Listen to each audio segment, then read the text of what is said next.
مندر میں جا کر وہ کچھ دیر کھڑی رہتی، کچھ بڑبڑاتی اور پھر واپس چلی آتی۔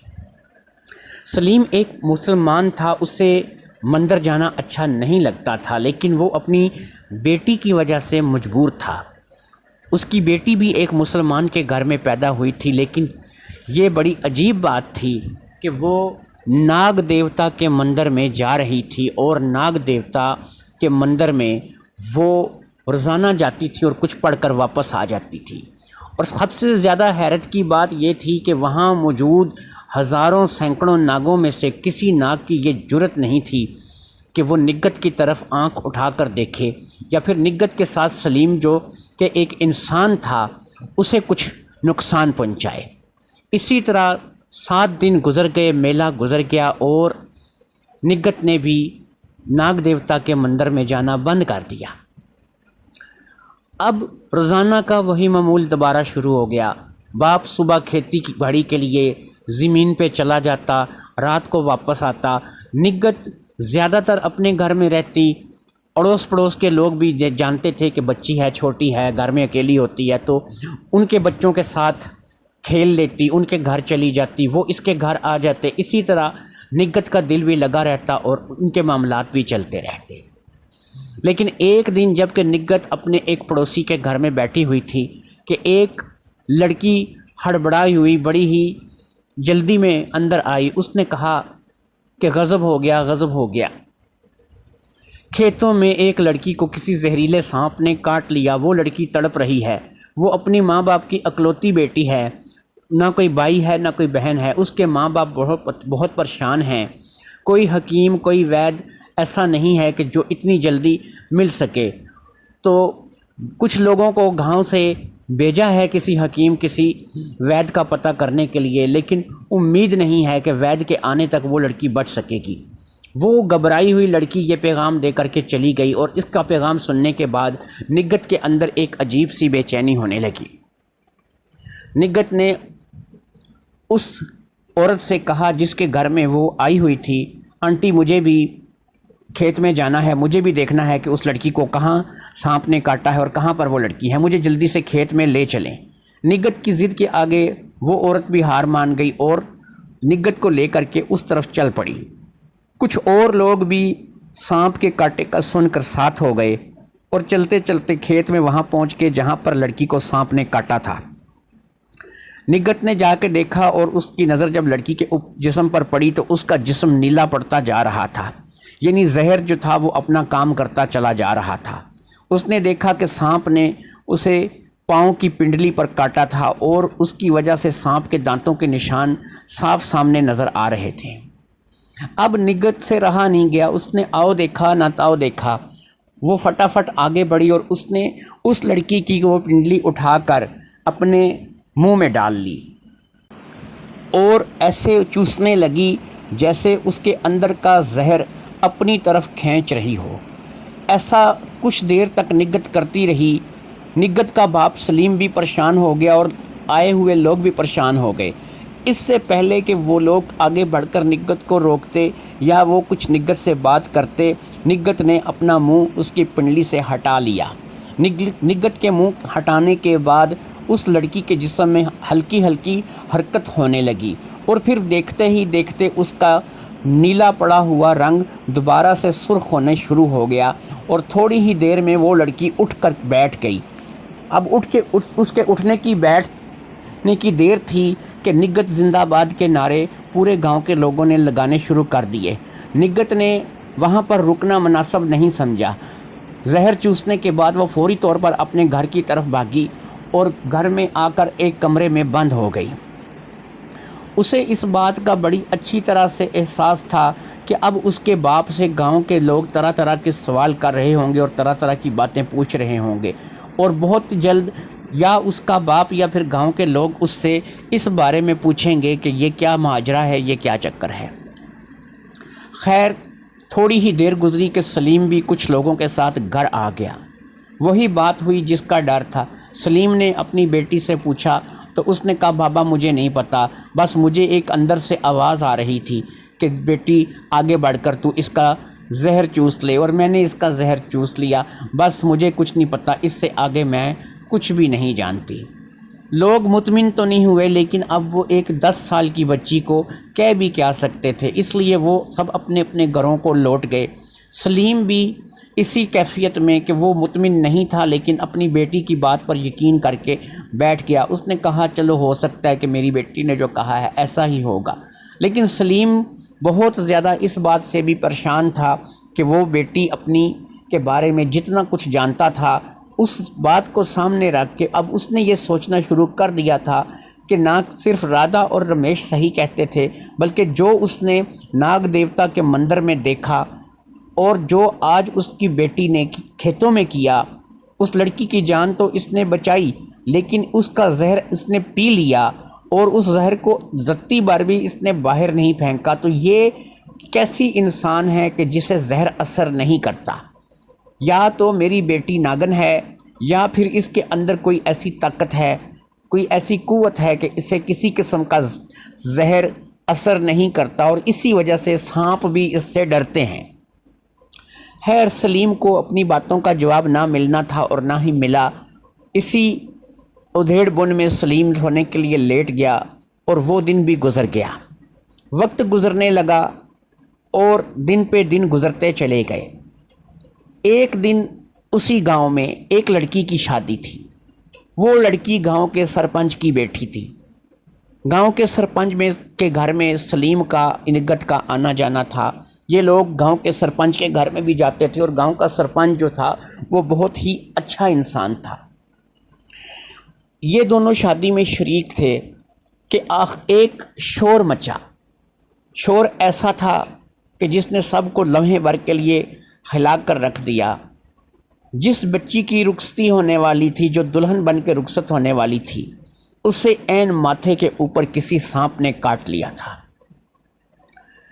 سانپ کے کاٹے کے بعد اس لڑکی کو کوئی ہوش نہیں رہا تھا۔ لمحوں میں اس کا رنگ نیلا پڑ گیا تھا۔